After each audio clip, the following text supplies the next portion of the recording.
सभी को मेरा प्रणाम, सभी को नमन। आज हम आदरणीय डॉक्टर प्रणव पंड्या जी द्वारा लिखित युग गीता की भाग 1 को पढ़ने का, अध्ययन करने का, समझने का प्रयास करेंगे। डॉक्टर पांड्या जी बताते हैं, गीता पर ना जाने कितने भाष्य लिखे जा चुके। गीता दैनंदिन जीवन के लिए एक ऐसी पाठ्य पुस्तिका है जिसे जितनी बार पढ़ा जाता है कुछ नए अर्थ समझ में आते हैं। परम पूज्य गुरुदेव पंडित श्री राम शर्मा आचार्य जी ने जीवन भर इस गीता को हर श्वास में जिया है। जैसे जैसे उनके समीप आने का इस अकिंचन को अवसर मिला, उसे लगा मानो योगेश्वर कृष्ण स्वयं उसके सामने विद्यमान हैं।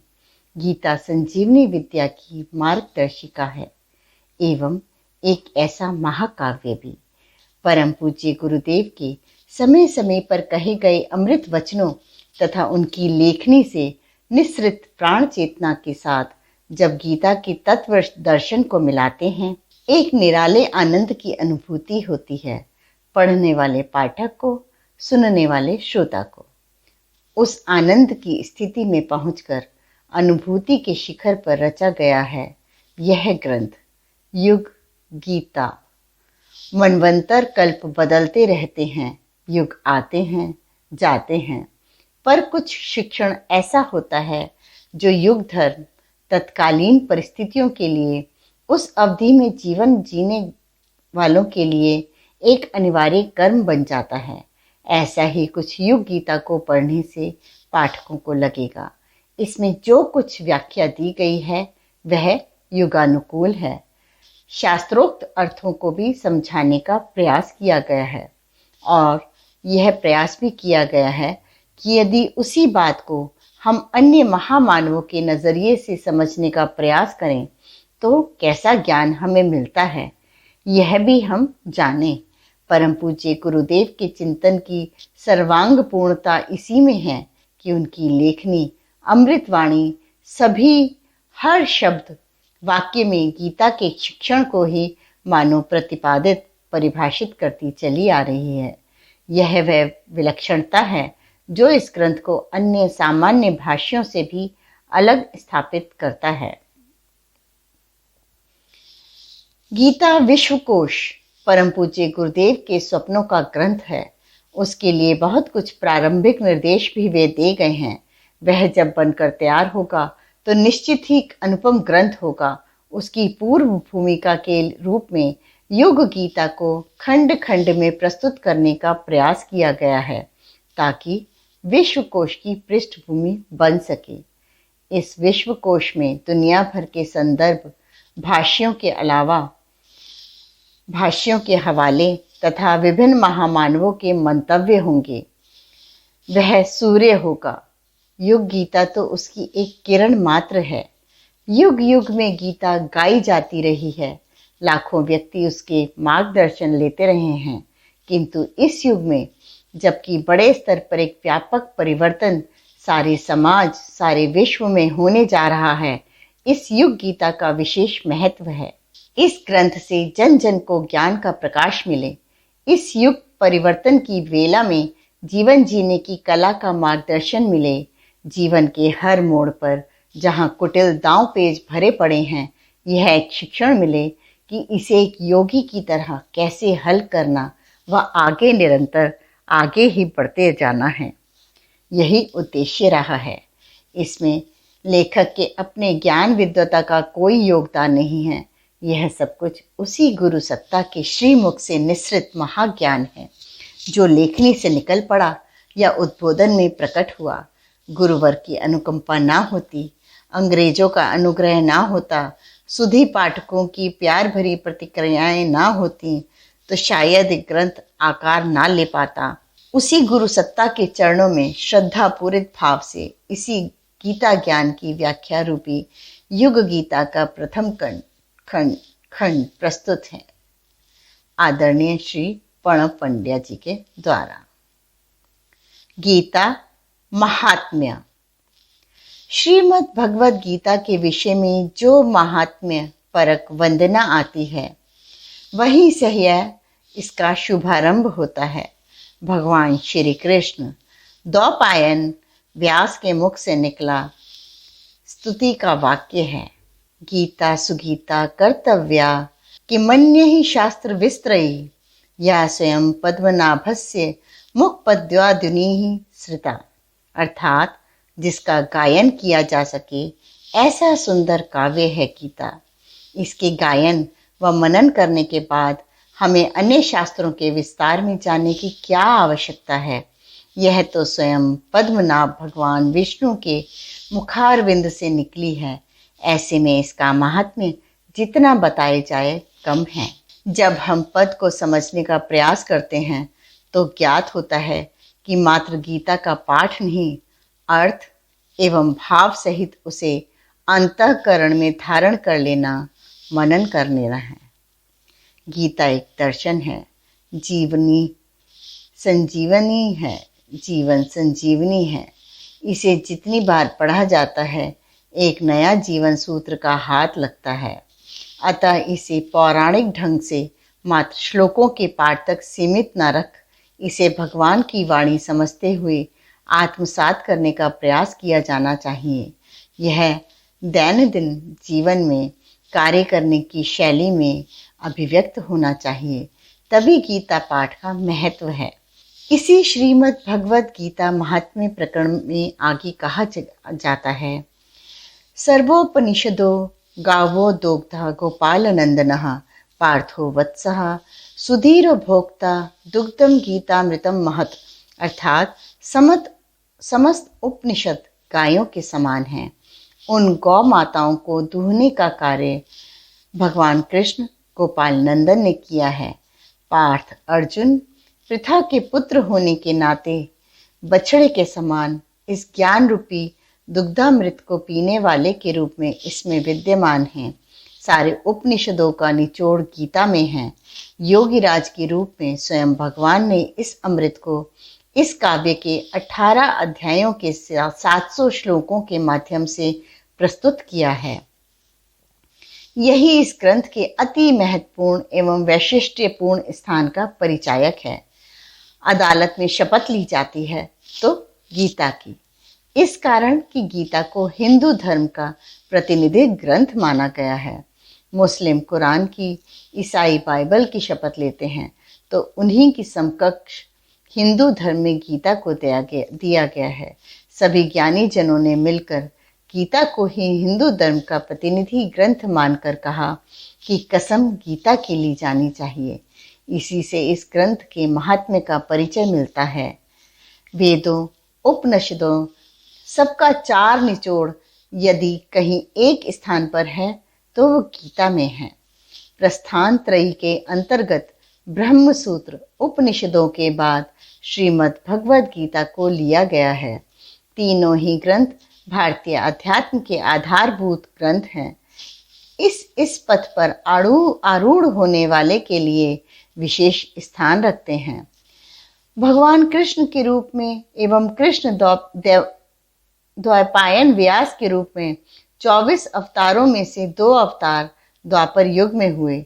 दोनों ही गीता से जुड़े हुए हैं।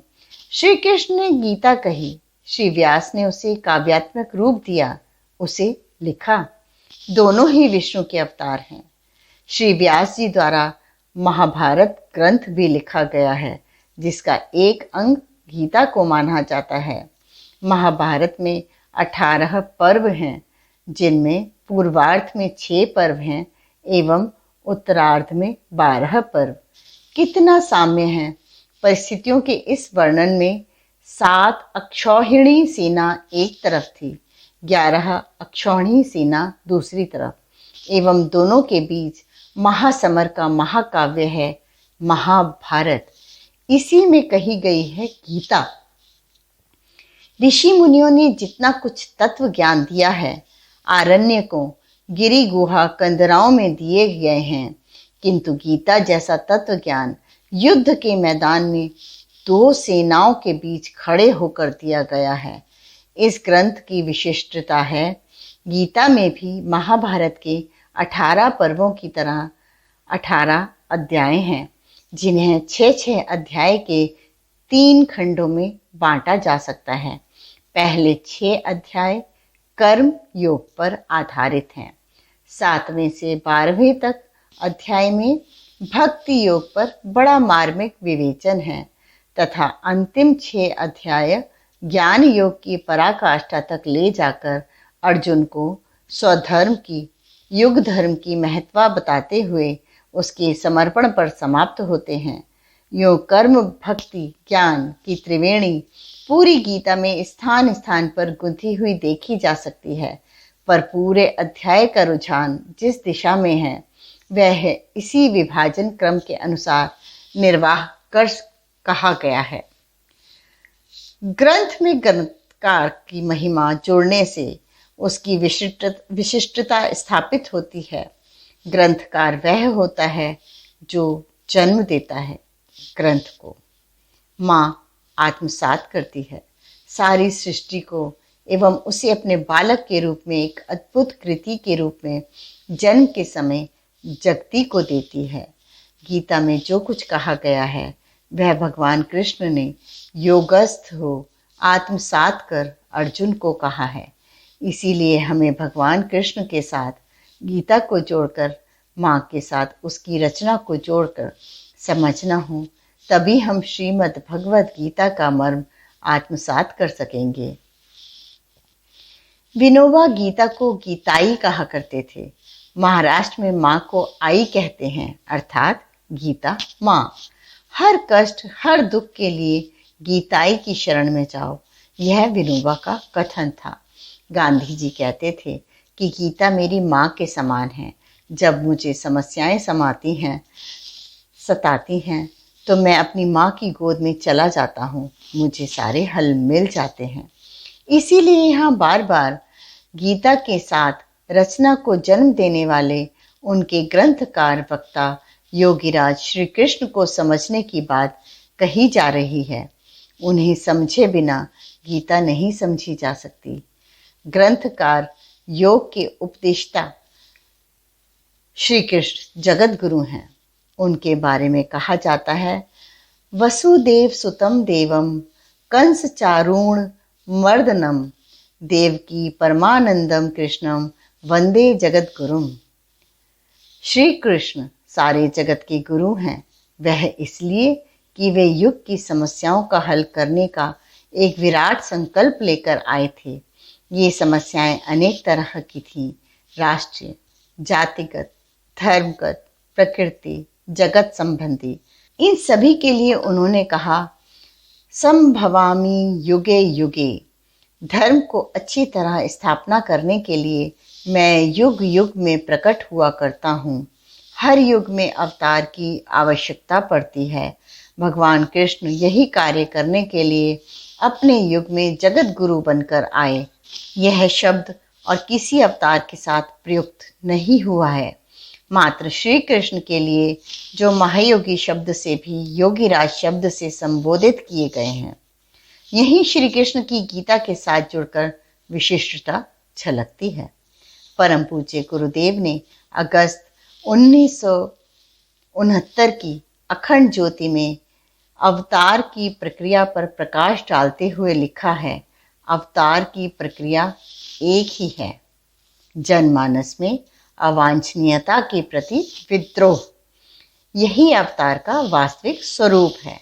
आगे उन्होंने लिखा है, ईश्वरीय शक्तियां ही एक विचार प्रवाह एवं कार्य प्रवाह के रूप में अवतरित होती हैं एवं तत्कालीन समाज की समस्याओं का समाधान करती हैं।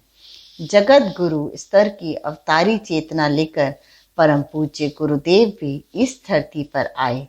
उन्होंने केवल ज्ञान, कर्म, भक्ति, नीति का ही उपदेश नहीं दिया, उपासना की अनेकानेक आयाम खोले, उसे युग धर्म से जोड़कर आराधना का, विश्व ब्रह्मांड की सेवा साधना का विराट रूप दे दिया। विचार क्रांति के माध्यम से आसुरी चिंतन को निरस्त करने हेतु एक व्यापक ज्ञान यज्ञ उन्होंने रचा। सबसे बड़ी बात, गायत्री व यज्ञ को एक सीमित दायरे से निकालकर उसे जन सुलभ बना दिया। यह अवतारी स्तर की, जगत गुरु स्तर की चेतना ही कर सकती है। पूज्यवर कहते हैं, हर अवतार ने अपने समय की विकृतियों के समाधान का नेतृत्व अवश्य किया, पर उसके पीछे वस्तुतः अपार जनशक्ति थी। जनशक्ति ही वह चंडी है जो असुरता का समग्र वध करने में समर्थ है। यहाँ उनके द्वारा प्रयुक्त शब्द असुरता का समग्र वध पर ध्यान देना जरूरी है। समग्र नहीं करेंगे, आंशिक वध करेंगे तो असुरता पुनः जीवित हावी होने लगेगी। इसीलिए असुरता आमूल चूल नष्ट हो जानी चाहिए। परम पूज्य गुरुदेव ने भी लाल मशाल के प्रतीक के नीचे एक विराट जनमेदिनी खड़ी की एवं उसके द्वारा समग्र क्रांति की रूपरेखा स्पष्ट कर नवयुग की संभावनाओं को विचार युद्ध रूपी महाभारत के माध्यम से साकार किए जाने की बात कही है। अगस्त 1969 की अखंड ज्योति का पूरा अंक विचार क्रांति अंक है। उसमें वे लिखते हैं, इन दिनों पार्थ सारथी की बेचैनी स्पष्ट अनुभव की जा सकती है। अर्जुन को संतप्त और विकल देखकर उसे कितनी बेचैनी है, इसे शायद ही कोई अनुभव कर सके। यहाँ हम यदि इन वाक्यों को समझ सकें तो पार्थ के सारथी श्री कृष्ण परम पूज्य गुरुदेव हैं एवं अर्जुन हम सभी प्रज्ञा परिजन, जिन्हें विकल संतप्त शूद्र स्तर का जीवन जीते देखकर उन्हें कितनी व्यथा हो रही है, यह समझा जा सकता है। इसी परिप्रेक्ष्य में हमें गुरुदेव एवं गीता के उनके संदेश को समझना चाहिए। जगत गुरु श्री कृष्ण ने यह जो गीता कही है उसे भगवत गीता कहा गया है। इसीलिए सारी गीता में जब उनके बोलने का प्रकरण आता है तब एक ही शब्द आता है, श्री भगवान उवाच। कहीं भी श्री कृष्ण वासुदेव ऐसा उल्लेख नहीं है। यही वह संदेश है जो महाभारत के महासमर में योगस्थ होकर भगवान के भाव से परमात्म चेतना में प्रतिष्ठित होकर उन्होंने अर्जुन को दिया। इसीलिए इसे भगवत गीता कहा गया है। यूँ भगवान श्री कृष्ण ने अनुगीता, पांडव गीता व उद्धव गीता नामक 3 उपदेश और दिए हैं, पर वे श्रीमद् भगवत गीता नाम से नहीं संबोधित हुए। अर्जुन ने श्री कृष्ण से कहा कि महाभारत युद्ध में गीता उपदेश से मेरे विकल चित्त को बड़ी शांति मिली। अब चूंकि युद्ध समाप्त हो गया है, मैं युद्ध भूमि में होने के कारण पूरी तरह समझ नहीं पाया था, पुनः उस उपदेश को सुनना चाहता हूँ। तब श्री कृष्ण ने अर्जुन को अनुगीता सुनाई। पांडव गीता में पांडवों को स्वर्गारोहण के पूर्व उपदेश दिया गया एवं उद्धव गीता जो श्रीमद् भागवत पुराण के 11वें स्कंध का एक भाग है, श्री कृष्ण द्वारा अर्जुन उद्धव को सुनाई गई। उन तीनों में ही श्री कृष्ण का भाव सुनाने वाले का है, किंतु श्रीमद् भगवत गीता में परमात्म चेतना का है। अतः वह और अधिक महत्वपूर्ण ग्रंथ बन गया है। परम पूज्य गुरुदेव ने भी जीवन भर लिखा। जो भी कुछ अखंड ज्योति के माध्यम से हमें कह गए वह योगस्थ होकर परमात्म चेतना में प्रतिष्ठित होकर, इसीलिए उनके लिखे प्रत्येक वाक्य जो वांग्मय में हैं, अखंड ज्योति में हैं, आज के युग की गीता के समान हैं। गुरुदेव कहते भी थे कि हम नहीं लिखते, हमारे ऊपर भगवान की दैवीय चेतना उतरती है, वही लिखाती है। आज के स्वाध्याय का क्रम यहीं समाप्त होता है। धन्यवाद।